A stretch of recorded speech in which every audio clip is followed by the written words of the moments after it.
My hands would not stop shaking. I stood outside the docking bay doors of Meridian Station with my palms pressed flat against the cold metal wall, trying to steady my breathing before the doors opened. Somewhere behind that wall was the being I had been assigned to bond with for the next 6 months of my life, and every fiber of my body wanted to run in the opposite direction. I am Illyra Vosk, and I come from the Savanti, a species known across the settled systems for our calm minds and our ability to sense the feelings of those around us. We do not fight. We do not raise our voices. We solve our disagreements with careful words and long silences, and we have done so for as long as anyone can remember. So when the interspecies bonding program selected me to be paired with a human, I felt something I had not felt in years. I felt afraid. Every Savanti child grows up hearing the stories about humans. We call them the brutal ones, though never to their faces, because our elders taught us that humans built their entire history on conflict. They fought each other for thousands of years before they even left their own world, and when they finally reached the stars, they brought that same fire with them. Other species whispered about human soldiers who never flinched, human ships that never retreated, human hands that could break Durasteel doors when they were angry enough. I had heard 100 versions of these stories from 100 different mouths, and not one of them made me want to meet a human in person. But the treaty between our peoples demanded cooperation, and cooperation meant bonding, and bonding meant standing outside this door, with my heart hammering against my ribs like a trapped bird. My friend Jeska walked with me to the platform that morning, and she did not make things easier. They say the human males train their bodies until they can lift twice their own weight, she told me, her voice low and worried. They say they do this simply to be ready, in case the day comes when they must fight something. That is not helping, I said. I am only telling you what I heard, she said. You should ask for a reassignment. Nobody would blame you. I wanted to ask for a reassignment. I had wanted to ask for one since the day my name appeared on the program list, but pride and duty kept me from doing it. My family had served in diplomatic roles for 3 generations. My mother had negotiated water rights with the Threll. My grandfather had once spent an entire season living among the Dorun, a species so private that they barely acknowledge outsiders exist. If they could sit across from strangers and build peace, then surely I could manage 6 months beside one human. That was what I told myself, at least, as the countdown to the meeting ticked down on the wall display beside the door. The station coordinator, a small gray-skinned administrator named Torin, approached me with a datapad in his 3-fingered hand. Illyra Vosk, he said, your partner has already arrived. He has been waiting for 11 minutes. 11 minutes. I imagined a towering figure pacing back and forth behind the door, arms crossed, jaw tight, growing more impatient with every passing second. I imagined the stories I had heard given flesh and bone, standing just beyond that thin wall. Is he angry that I am late? I asked. Torin blinked at me with something close to confusion. He does not appear angry. He appears to be reading a book. That answer did not match anything I expected, and for a brief moment my fear cracked just slightly, replaced by confusion. A book. Warriors from the stories did not read books while they waited. They sharpened weapons. They stared at walls with cold, distant eyes. They did not sit quietly turning pages. I decided Torin must have been mistaken. Are you ready? He asked. No, I was not ready. I would never be ready. But readiness was a luxury I did not have, so I nodded, and Torin pressed his palm against the access panel, and the doors began to slide apart with a soft mechanical hiss. Light spilled into the corridor first, followed by the low hum of station machinery, and then the shape of the room beyond came into focus. It was a simple meeting space, round tables, soft chairs, a wide viewport that looked out over the curve of the station and the stars beyond it. And near the viewport, seated with his long legs stretched out and a small paper book resting open in his lap, was a human. My breath caught in my throat. He was not what I expected, and yet somehow he was exactly what I feared, because I had no idea what to expect at all.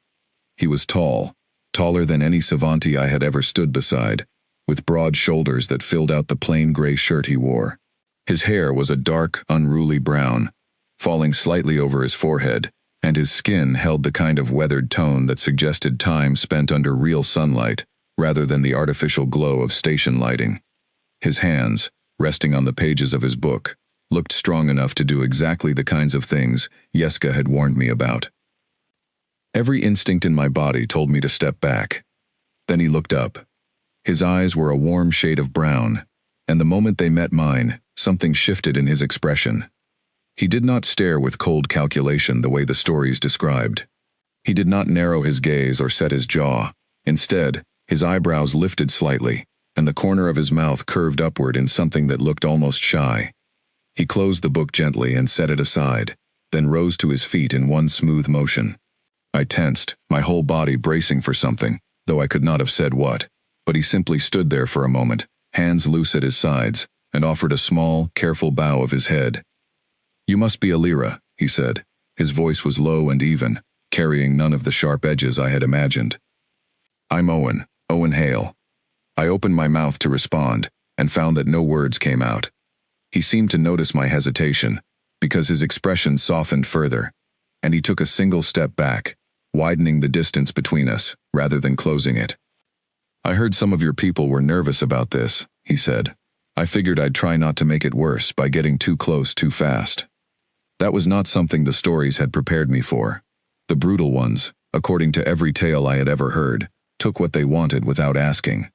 They did not step back. They did not soften their voices for someone else's comfort. Yet here was a human, easily twice my strength if the rumors held any truth, deliberately making himself smaller in the room, simply because he sensed my fear. "You are not what I expected," I finally managed to say. Something flickered across his face, an expression I could not quite name. It looked almost like sadness, though it passed quickly. "Yeah," he said quietly. "I get that a lot." Torin cleared his throat from the doorway behind me, reminding us both that we were not alone. "The two of you will be sharing this section of the station for the duration of the bonding period," he said. "I trust you will find the arrangement satisfactory." Owen nodded politely toward the administrator, then looked back at me, and there was something patient in the way he waited, as if he understood that I needed a moment to simply stand there and adjust to the fact that the monster from my childhood stories had just introduced himself with a small, careful bow. "Would it help," he said slowly, "if I just showed you around the section, instead of standing here staring at each other?" I almost laughed, though the sound caught somewhere in my throat before it could escape. Laughing felt wrong when my whole body still buzzed with tension, yet some small part of me had already begun to wonder if everything I thought I knew about humans was about to be proven wrong. "Yes," I said, "that would help." He smiled then, a real smile, and gestured toward the corridor beyond the meeting room, with an open palm, careful never to let his hand come anywhere near me. As I stepped past him, my shoulder brushing close to his arm, I braced myself out of old habit, waiting for some flash of the violence I had been warned about. It never came.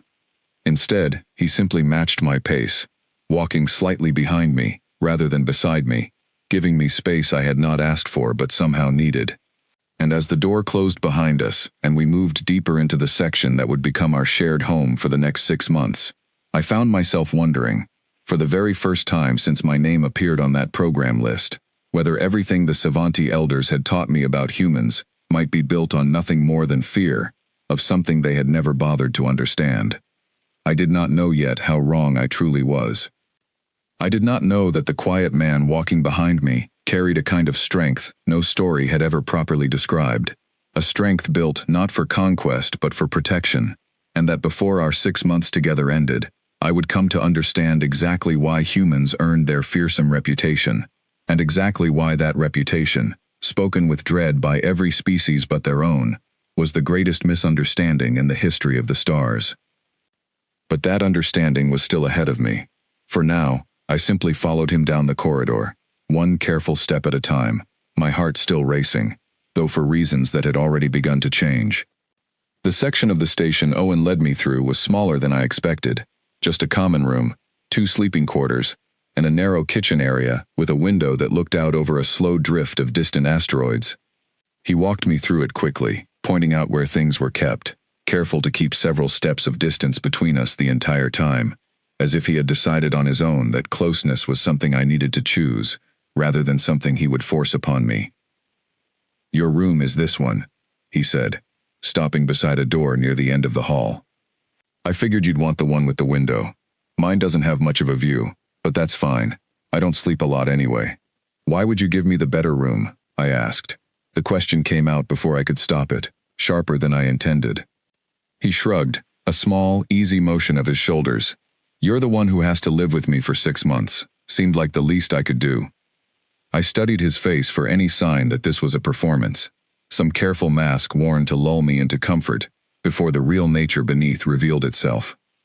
I had heard stories of predators who behaved gently right up until the moment they did not, but the longer I watched him, the more I found nothing but simple, unguarded honesty in his expression. That evening, we sat across from each other at the small table in the common room, while a meal replicator hummed quietly nearby. He had asked, twice, whether the food it produced would suit my species, and when I told him Savanti digestive systems processed most organic compounds without difficulty, he still ordered a scan of the ingredients before letting the machine prepare my plate. I did not understand, at the time, why such a small gesture affected me so deeply. Perhaps it was because no story I had ever heard about humans included the detail that they checked twice before serving a stranger a meal. "Can I ask you something?" he said, once the silence had stretched long enough to feel heavy. "You may. Your friend, the one who walked you to the door earlier." She looked pretty upset. Is that normal? People getting worried before a bonding assignment? I considered how honest to be. The Savanti value truth highly, even when truth is uncomfortable, so I decided honesty was the better path. She was not worried about the bonding itself, I said. She was worried about you. Owen's expression did not change much, but something in his eyes dimmed slightly, like a light being turned down rather than switched off. Because I'm human. Yes. What did she think I was going to do? I hesitated, unsure how to phrase something that suddenly felt cruel, now that I sat across from the very person the fear was aimed at. But he waited patiently, his hands folded on the table, giving no indication that he expected a gentle answer. "We are taught that humans are dangerous," I said slowly. "That your species built itself through conflict, and that even now, generations after your wars ended, the instinct for violence remains close to the surface. We are taught to be careful around humans, the way one might be careful around a storm that has calmed but has not truly passed." For a long moment, Owen said nothing. He looked down at his hands, turning them over slowly, as if seeing them for the first time, and when he finally spoke, his voice had lost some of its earlier warmth. "I've heard that before," he said, "from a lot of different species actually. Sometimes people say it right to my face, thinking it's a compliment. Like being dangerous is something to be proud of. Is it not true?" "Parts of it are true," he admitted. "My species did fight a lot, for a long time. Longer than most people out here probably understand. We fought over land, over food, over ideas, over almost anything you can imagine. It's not something I'm proud of, and it's not something I'd defend. But somewhere along the way, people started telling the story like violence was the whole point of us, like it was the only thing worth mentioning. Nobody talks about the other side of it." "What other side?" He looked up at me then, and something steady settled into his gaze, the same quiet patience I had noticed the moment the doors first opened between us. "The reason humans fought so much," he said, "is because we were trying to protect the people we cared about. Our families, our homes, the people standing next to us. That instinct didn't go away just because the wars ended. It just changed what it's pointed at. Most humans I know would rather stand between danger and the people they care about than ever raise a hand against someone who hasn't given them a reason." I turned his words over slowly in my mind, comparing them against every story I had ever been told. The elders spoke of human violence as a defining trait, a permanent stain woven into the fabric of the species. Yet Owen spoke of it as something closer to devotion, a fierce loyalty that simply had nowhere else to go once the fighting stopped. "That is a very different story than the one I grew up hearing," I said. "Most stories about anyone are simplified," he said. "Easier to be afraid of something you've decided is simple." We sat in silence after that, though it no longer felt heavy the way it had before. It felt, strangely, like the beginning of something I did not yet have a word for. Over the following days, I watched him carefully, the way my training had taught me to watch anyone whose intentions I did not fully understand. I noticed small things I would have missed if I had not been looking. He ducked his head slightly whenever he passed through doorways built for savant height, careful not to strike his forehead against the frame, though it clearly happened more than once before he adjusted. He kept his voice low in shared spaces, even when he seemed excited about something, as if some part of him had already learned that loud sounds could unsettle me. He remembered, without being told twice, that I preferred my meals slightly cooler than most species, and adjusted the replicator settings before I ever had to ask. None of it matched the warnings Yeska had given me. On the fourth day, an incident occurred that changed the way I understood him entirely. We had gone together to the station's lower market level, a cramped, busy stretch of shops and vendors from a dozen different species, because Owen wanted to show me a small stall that sold printed books, something he said reminded him of home. The market was crowded that afternoon, filled with the noise of a dozen languages overlapping, and I found myself drifting slightly ahead of him as we moved through the press of bodies. A vendor near one of the side stalls, a broad-shouldered Threll trader with mottled gray skin, reached out suddenly and grabbed my wrist as I passed, pulling me toward his stall with enough force to make me stumble. He shouted something about a debt he claimed I owed, though I had never spoken to him before in my life, and his grip tightened painfully around my arm as I tried to pull away. Fear flooded through me, sharp and immediate, the kind of fear that leaves no room for thought. And then Owen was there. I did not see him move. One moment he was several steps behind me, and the next he was between us, his body angled to block the trader's grip, one hand closing firmly around the Threll's wrist, while his other arm settled protectively at my back, guiding me gently away from the confrontation, without ever letting his grip on the trader loosen. "Let her go," Owen said. His voice had changed completely. Gone was the low, careful tone I had grown used to over the past few days. In its place was something hard and immovable, a voice that left no room for negotiation. The trader's eyes widened, and he released my wrist immediately, stumbling back a step as Owen's grip finally loosened in response. "She's not who you think she is," Owen continued, still standing between us, his shoulders squared, his posture radiating a kind of controlled intensity I had never witnessed from any being before. "You made a mistake. That's fine. But you don't put your hands on her again. Understood?" The trader mumbled something apologetic and retreated quickly back into his stall, and station security arrived moments later to sort out the confusion, revealing that the trader had mistaken me for a different savant entirely, someone who apparently did owe him a debt from a prior transaction. Once the situation was resolved and the crowd had begun to disperse, Owen turned to face me fully, and the hardness in his expression melted away almost instantly, replaced by something gentle and deeply concerned. "Are you hurt?" he asked, his eyes moving over my wrist where the trader's grip had left faint marks against my skin. He did not touch me, though his hands hovered close, clearly wanting to check for injury, but holding back out of the same careful restraint he had shown since the moment we met. "I am fine," I said, though my voice trembled slightly. "You moved so quickly, I did not see you cross the distance between us." "I wasn't going to let him hurt you," he said simply, as though the statement required no further explanation. I studied his face, searching for any trace of the anger he had shown only moments earlier, but it had vanished entirely, replaced by nothing but quiet concern for my well-being. The intensity I had witnessed had not been aimed at cruelty or dominance.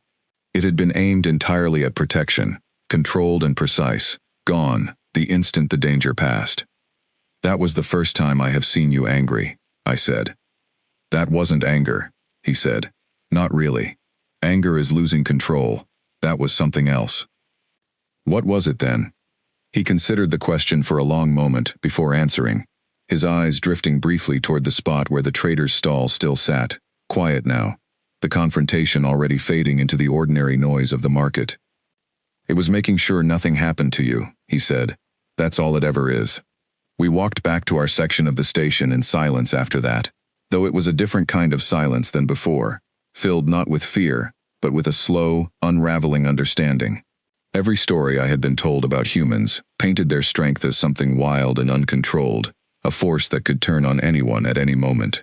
Yet what I had witnessed in the market was nothing like that at all. It had been focused, deliberate, and entirely in service of keeping me safe. That night, lying in my quarters and staring at the slow drift of stars through my window, I found myself thinking not about the fear I had carried onto this station, but about the way Owen's expression had softened the instant he confirmed I was unharmed. I thought about the careful distance he kept in every ordinary moment, and the complete absence of that distance in the one moment it truly mattered. For the first time since my name had appeared on the bonding program list, I fell asleep without dread sitting heavy in my chest. I did not yet understand everything about the man sleeping in the room down the hall, but I understood, at least, that the stories I had grown up believing were missing something essential. And I found myself wanting, more than anything, to learn exactly what that missing piece was. The days that followed the market incident settled into something I had not expected to feel so quickly: a rhythm. Owen woke early, long before the station's simulated dawn cycle brightened the corridors, and I often found him already seated in the common room, with a cup of dark, bitter liquid he called coffee, a book open in his lap or a small tool in his hands, as he repaired some piece of equipment that did not truly need repairing. I began joining him during those quiet hours, at first out of curiosity, and later, simply because I had come to enjoy the stillness of sitting near him before the rest of the station stirred to life. It was during one of those early mornings that I finally asked him the question that had been sitting at the back of my mind since the day we met. "Why do you read so much?" I asked, watching him turn a page of the worn paper book resting against his knee.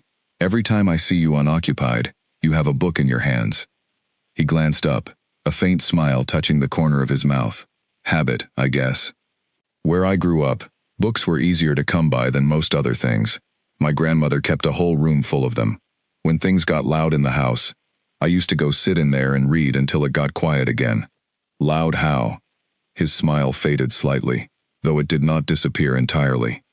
My father struggled with a lot of things. Anger, mostly. He never hurt anyone, not really, but the shouting could get bad some nights. My grandmother's house was close enough that I could walk there whenever things got difficult at home. She never asked questions. She just handed me a book and let me sit. I turned this new piece of information over carefully, comparing it against the picture of humanity I had carried onto this station. The stories I grew up with painted every human as a soldier, every household as a battlefield, every generation raised on the expectation of conflict. But Owen's story describes something quieter and sadder, a young boy retreating from anger rather than embracing it, choosing silence and books over the shouting that surrounded him. "You do not speak like someone who was raised to value violence," I said. "Nobody raises a kid to value violence," he said. "Not on purpose anyway, but growing up around it teaches you things whether you want it to or not. It teaches you to watch people closely, to notice the moment before things go wrong, so you can step in before they do. Is that why you moved so quickly in the market?" He nodded slowly. "Probably. I spent a lot of years learning to read a room before I ever learned to read a book, if that makes sense.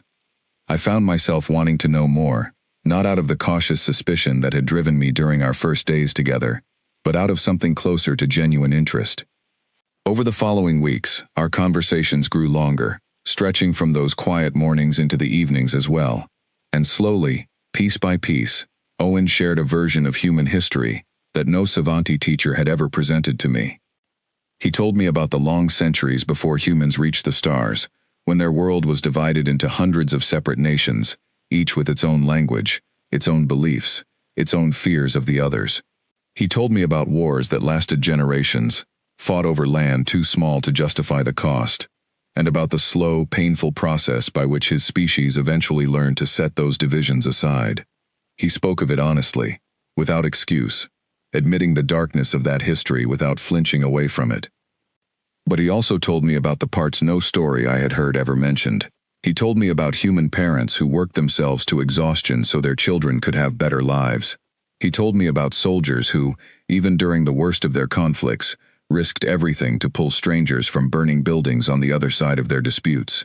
He told me about entire generations of humans who grew up in the aftermath of war, determined never to repeat it, who built systems and treaties and slow, careful friendships with species across the galaxy, specifically because they understood, more than most, what it cost to let fear win. "We didn't stop fighting because someone forced us to," he said one evening, as the two of us sat on the small observation deck near our quarters. watching the slow wheel of stars outside the viewport.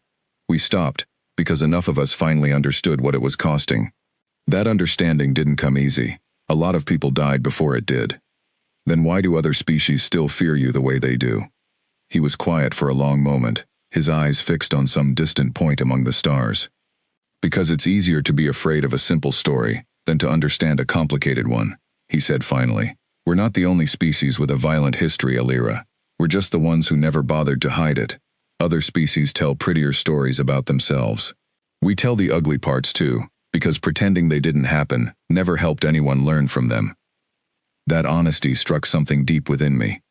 The Savanti prided themselves on truth, yet I realized in that moment that the story we told about humans was not truth at all. It was fear dressed up as caution, a simplified myth passed down through generations, because it was easier to distrust an entire species than to sit across a table and listen to one of them speak. As the weeks passed, I found myself sharing pieces of my own life in return, something I had not expected to do so freely. I told him about growing up in the quiet coastal settlements of my homeworld, where the ocean stretched endlessly beneath twin moons, and where Savanti children were taught from birth to sense the emotions of those around them, a gift that made lying nearly impossible among our own kind, but left us poorly equipped to understand species who mask their feelings more easily. That must make this whole assignment strange for you, Owen said, when I explained it. Not being able to read me the way you'd read another Savanti. It was strange, at first, I admitted. I could not sense the same clarity of feeling from you that I sense from my own people. Humans carry their emotions differently, layered beneath more than we do. And now? I considered the question honestly before answering. Now I find I do not need to sense your feelings the way I would sense a Savanti's. You simply tell me, or you show me, in ways that are their own kind of clear. He smiled at that, a genuine, warm expression that had become familiar to me over the past weeks, one I found myself looking forward to more than I cared to admit. Our bond continued to deepen in small, ordinary ways. He learned to recognize the particular quiet that settled over me when I missed my homeworld, and without ever asking, began playing recordings of ocean waves through the common room speakers during those evenings, a sound he had found somewhere in the station's shared archives after I mentioned it only once, in passing. I learned to recognize the tightness that crossed his shoulders whenever conversation turned toward his father, and learned when to change the subject gently, and when to simply sit beside him in silence until the tension eased on its own. One evening, nearly a month into our bonding period, I asked him something I had been curious about since the day we met. "Why did you volunteer for this program?" I asked. Torin told me participation among humans is optional. Most choose not to. Owen set down the tool he had been using to repair a small mechanical device, and considered the question carefully before answering. "I wanted to prove something," he said. "Not to anyone else, really. Mostly to myself." "Prove what?" "That the way people see humans out here isn't the whole truth. That we're not just what the stories say.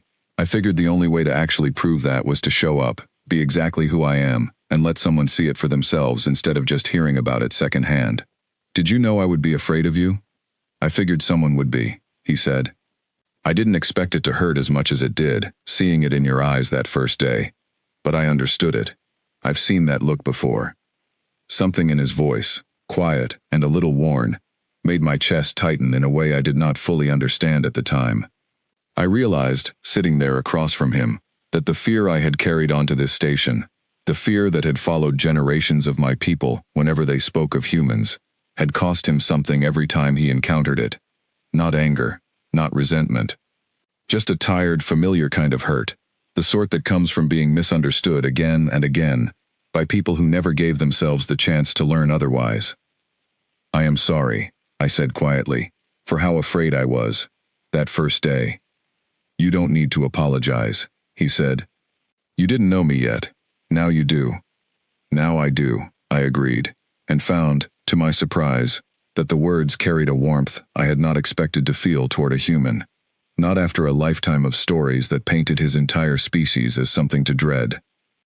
As the second month of our bonding period began, the station received word that a diplomatic transfer would soon take place nearby, a gathering of several species meant to finalize an expansion of the very treaty that had brought Owen and me together in the first place. Torin informed us that our section of the station would host part of the preparations, given our roles as one of the program's active bonding pairs, and that additional security would be arriving to protect the sensitive negotiations taking place. I did not think much of the announcement at the time, beyond a small flicker of nervousness at the idea of so many important figures gathering so close to our quiet section of the station. Owen, however, grew quiet when he heard the news, his expression shifting into something more alert than I had seen from him since the day in the market. "What is it?" I asked, noticing the change immediately. "Probably nothing," he said, though something in his tone told me he did not fully believe his own words. "Big gatherings like that just make good targets, that's all. I've seen it before." I did not fully understand what he meant at the time, though I would come to understand it soon enough, in a way that would test everything I had learned about him over the past 2 months, and reveal, in full, exactly why the galaxy feared humans, and exactly why that fear, in the end, had always been pointed in the wrong direction. For now, though, I simply reached across the small table between us and rested my hand near his, not quite touching, but closer than I had allowed myself to come since the day we met. "Whatever it is," I said, "I trust you to know what to do." He looked up at me, surprise flickering briefly across his face before settling into something softer, something that looked almost like gratitude. "That means more than you probably realize," he said quietly. Neither of us spoke of it further that evening, but as I lay in my quarters that night, listening to the recorded sound of ocean waves drifting faintly through the walls, I found myself thinking not of the fear that had once defined every thought I carried about humans, but of the quiet, steady presence of the man sleeping down the hall, and the strange, growing certainty that whatever difficulty lay ahead, I no longer wanted to face it without him beside me. The diplomats began arriving 3 days later, filling the upper levels of Meridian Station with a steady stream of shuttles and transport ships from a dozen different worlds. I watched from the observation deck as delegations from the Threll, the Dorun, and several smaller species I did not recognize filed through the docking corridors, each surrounded by their own security details, each carrying the careful, guarded expressions of beings who understood exactly how much rested on the coming negotiations. Owen grew more watchful with each passing day, though he never spoke of it directly. I noticed him checking the station's public schedule more often than usual, noticed the way his eyes tracked unfamiliar faces in the corridors a beat longer than necessary, noticed the small comm device he had begun keeping in his pocket, something he had not carried during our first weeks together. "You are worried," I said one evening, as we stood together near the edge of the crowded gathering hall where the final treaty signing would take place the following day. "Big events like this always make me a little worried," he admitted. "Too many important people in one place, not enough time to check every angle." Torin said security has doubled since the delegations arrived. "Security doubling doesn't always mean the right things get caught," he said, his eyes scanning the crowd once more, before settling back on me. "It just means more people standing around hoping nothing happens." I did not fully understand the weight behind his words, until the following evening, when everything changed in the space of a few frightening minutes. The treaty signing ceremony had drawn nearly every delegation on the station into the main gathering hall, a wide, circular room with a high domed ceiling and a long central table where representatives from each species would place their marks upon the finalized agreement. Owen and I stood near the back of the room, close to one of the side exits, at his quiet insistence, though I had not thought to question why he preferred that position until later. The ceremony had barely begun, the Savanti ambassador rising to deliver the opening remarks, when the lights along the far wall flickered once, then died entirely, plunging half the hall into shadow. A ripple of confusion passed through the crowd, murmurs rising as delegates turned toward the darkened section, assuming a simple malfunction. But Owen's hand found my shoulder immediately, firm and certain, guiding me back a step even before the first alarm began to sound. "Something's wrong," he said quietly, his voice low but urgent. "Stay close to me." The alarm rose to a piercing wail seconds later, and the emergency lighting along the floor snapped on, casting the room in a dim red glow. Through the far doorway, the one leading toward the station's lower docking bays, a group of armed figures pushed into the hall, their faces hidden behind dark visors, their movements quick and coordinated, in a way that spoke of careful planning rather than chaos. Screams erupted across the gathering hall as delegates scrambled away from the intruders, security personnel shouting orders that were quickly lost in the panic. I froze for a terrible moment, every instinct in my body locking in place, unable to process the sudden violence unfolding only meters away. Owen did not freeze. In one smooth motion, he pulled me down behind an overturned table near the exit, positioning his own body between me and the chaos spreading across the hall. His eyes, when I looked up at him, had lost every trace of the gentle warmth I had grown accustomed to over the past 2 months. In its place was something sharp and focused, an intensity that reminded me, briefly, of the market incident, though far more serious in scale. "Listen to me," he said, his voice steady despite the chaos around us. "These exits are going to fill up fast. I need you to get to the side corridor, the one near the observation deck, and stay there until I come find you." "I am not leaving you," I said, my voice shaking, despite my best effort to steady it. "Alira, I need you safe.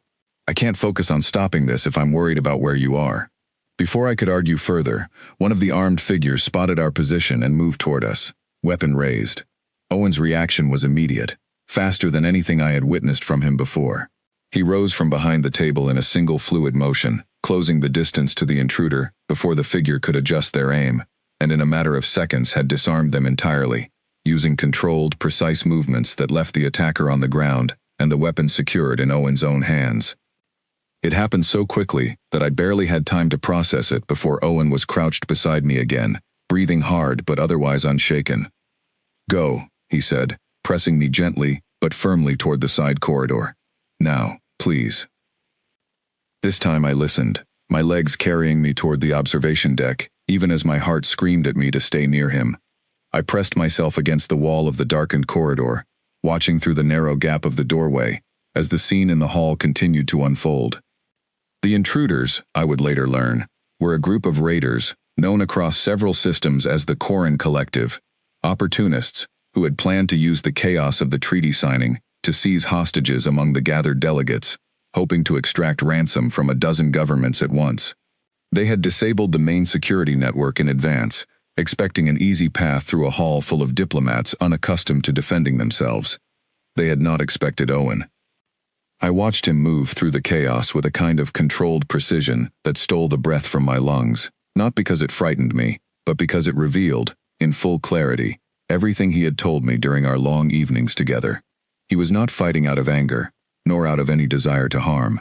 Every movement I witnessed was aimed at protecting the people around him, positioning himself between raiders and fleeing delegates, disarming attackers with the minimum force necessary to stop them, guiding frightened diplomats toward safe exits, even as the chaos continued to swirl around him.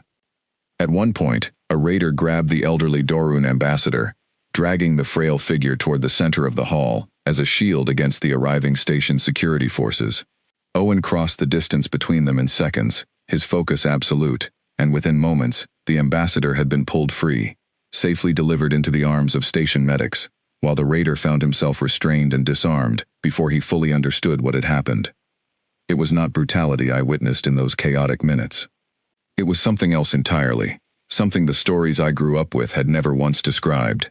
It was devotion, given physical form, a fierce and unwavering determination to protect the vulnerable, wielded with a precision that spoke of years spent learning exactly how much force was enough, and never a fraction more than necessary. The station's security forces arrived in full only minutes later, overwhelming the remaining raiders and restoring order to the shattered ceremony. By the time the lights flickered back to full brightness and the alarm finally fell silent, Owen stood near the center of the hall, breathing hard, a shallow cut along his forearm, where a raider's blade had caught him during the confrontation, but otherwise steady on his feet. I did not wait for permission this time. I crossed the distance between us at a run, my careful savante composure abandoned entirely, and threw my arms around him before either of us could think to hesitate. He froze for a brief moment, surprise flickering across his face, before his arms came up gently around me, careful even now, even after everything, not to hold too tightly. "You are hurt," I said, my voice muffled against his shoulder. "It's nothing," he said. "Just a scratch. Are you all right? Did anyone reach the corridor?" "I am fine. I was safe the entire time, because you made certain of it. He pulled back slightly, just enough to look down at me, and for a long moment neither of us spoke. The gathering hall around us buzzed with the aftermath of the attack, security personnel tending to shaken delegates, medics moving between the wounded, but in that small space between us, none of it seemed to matter. I told you that instinct doesn't go away, he said quietly. It just finds somewhere new to point itself. I understand now, I said. I understand exactly what you meant. Every story I had carried onto this station, every warning whispered by elders and friends alike, had painted human strength as something wild and dangerous, a force to be feared and avoided. But standing there in the wreckage of the gathering hall, watching the careful way Owen checked the cut along his own arm before ever thinking to tend to himself, I understood, finally and completely, that the strength the galaxy feared was never the danger at all. It was the safety. It was the reason every delegate in that hall would return home to their families that night. It was the reason a frightened Savanti woman, standing frozen behind an overturned table only minutes earlier, now stood whole and unharmed in the arms of the very species she had once dreaded meeting. The fear I had carried onto this station had been real, but it had been aimed at entirely the wrong thing. And as station medics finally arrived to properly tend to Owen's wound, and as the last of the restrained raiders were led away in restraints, I found myself thinking not of the danger that had passed, but of the quiet, steady strength of the man beside me, and the certainty, settling deep and unshakable in my chest, that I never wanted to stand anywhere else again. The days following the attack on Meridian Station moved differently than any days I had experienced before. News of the failed raid spread quickly across the settled systems, carried by every delegation that had witnessed the chaos firsthand, and within a week, the story had reached even the quiet coastal settlements of my homeworld. I learned this when Yeska contacted me through the station's long-range comm system, her face appearing on my quarter's small display with an expression I had never seen her wear before, somewhere between shock and disbelief. "Is it true?" she asked, before I had even finished greeting her. "The stories say a human single-handedly stopped an entire raid, that he pulled the Dorun ambassador free with his bare hands, that he protected you." "It is mostly true," I said, though the stories tend to grow larger with each telling. "Illyra, that is exactly the kind of thing the elders warned us about, that kind of strength, that kind of violence. It proves nothing you think it proves," I said, more firmly than I intended, though I did not regret the sharpness in my voice.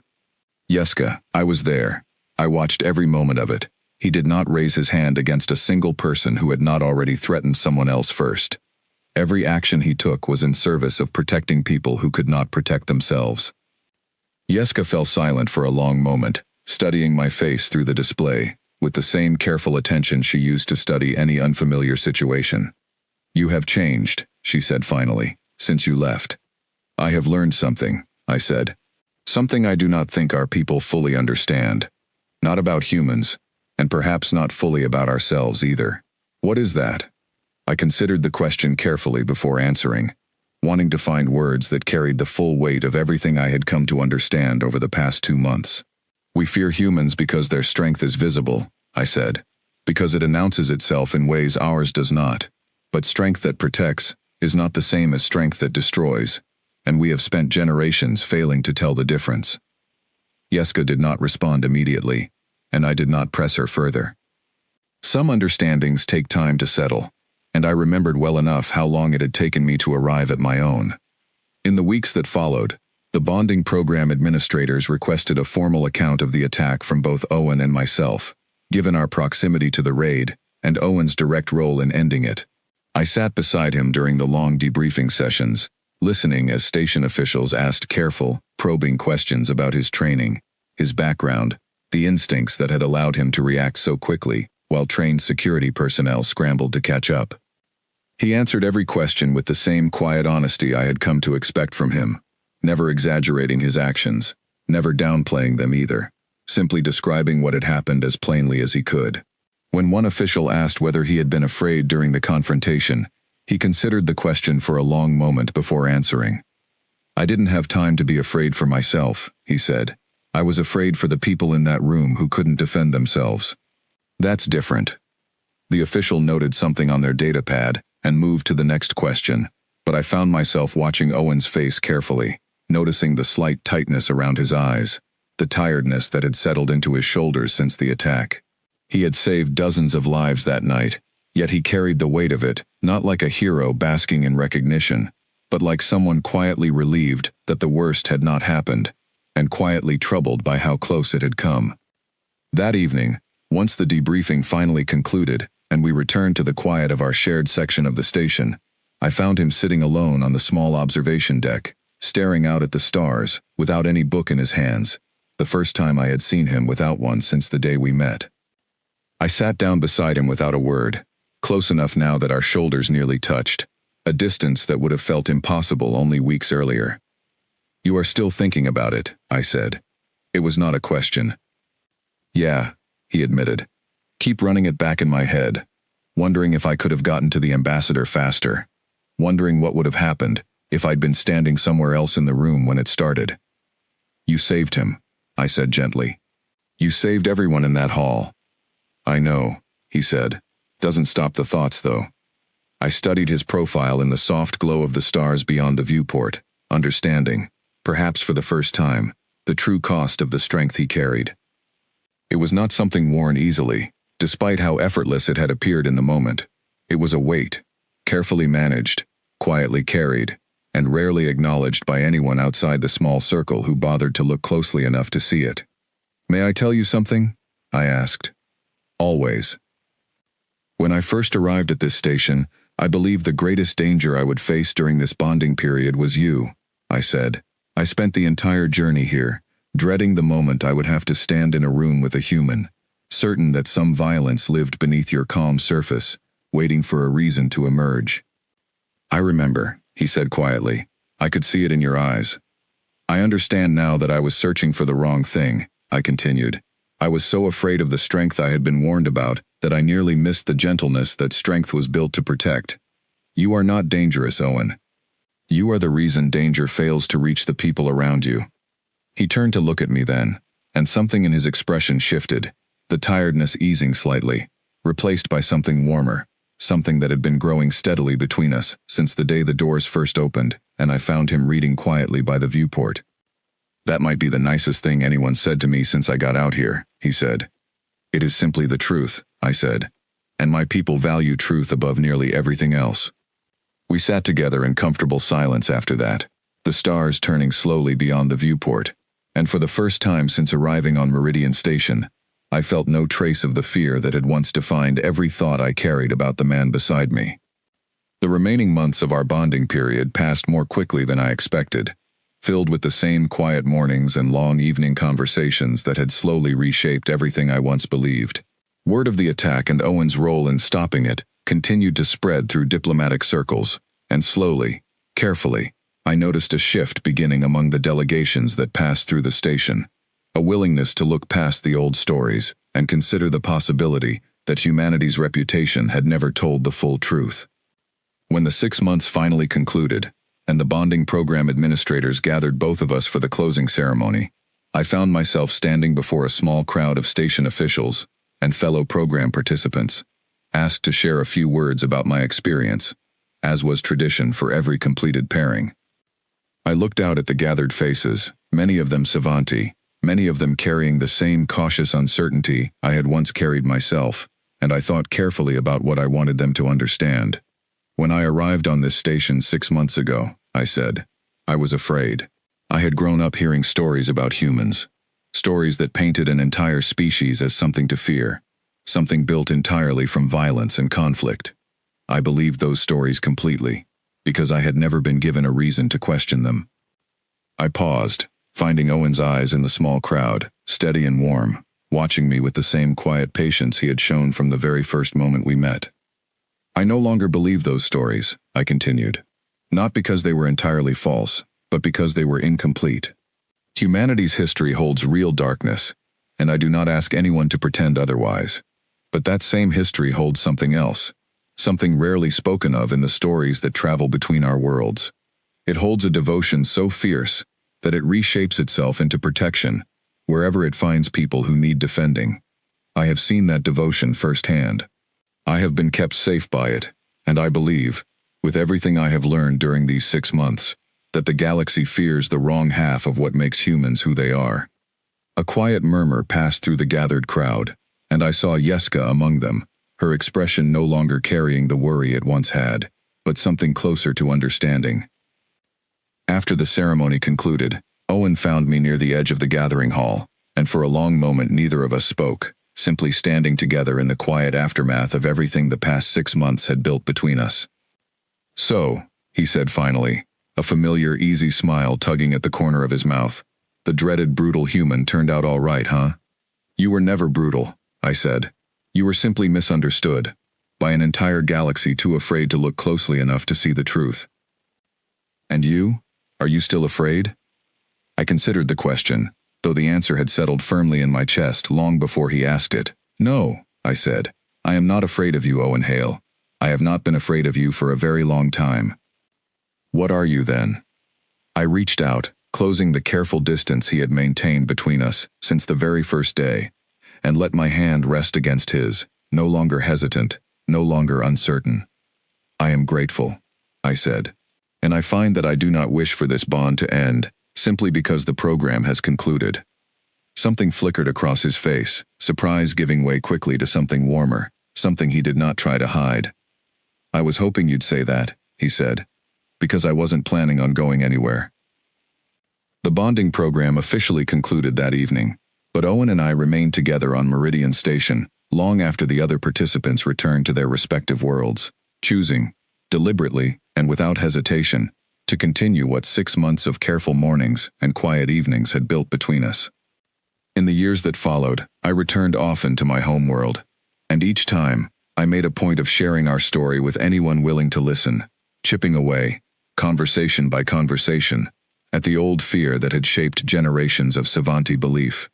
I did not expect to change every mind I encountered, and I did not, but slowly, steadily, the stories began to shift, carrying a little more truth with each retelling, a little less fear, a little more understanding of the strength that had once terrified me, before I ever gave it the chance to prove itself.